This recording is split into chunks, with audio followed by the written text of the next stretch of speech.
All right, Senator, thank you. Quickly, I want to talk to the breaking news that's happening now in Nairobi, Kenya. It is awful, and to watch it, your heart really goes out to the people who are struggling through this. There's a report that came out over the weekend, possibly Americans living here have joined the al-Shabaab movement in Somalia, are fighting clearly as if they're al-qaeda terrorists. They're allowing Muslims to walk out of the mall. And if you cannot prove you're a Muslim, you are shot and killed on sight. And if you cannot prove you're a Muslim, you are shot and killed on sight.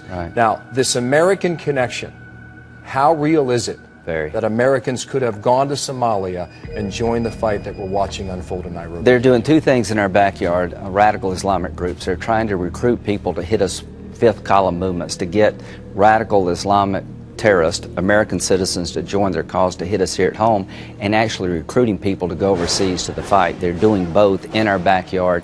There's a perfect storm building for this country to get hit. There's a perfect storm building for this country to get hit. We've got a weak president, a war-weary public, emboldened enemies, shaky allies, and a dysfunctional Congress.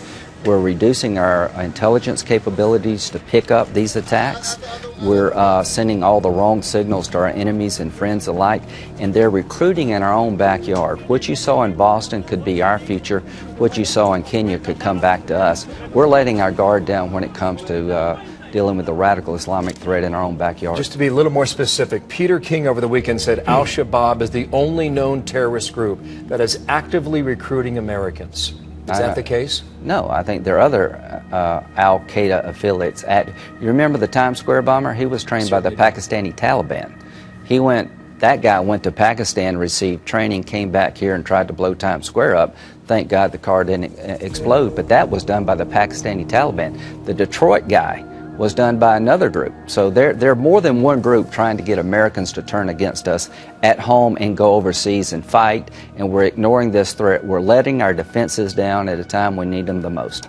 We're getting a report from our bureau in Jerusalem suggesting most of the gunmen hiding on the top floor.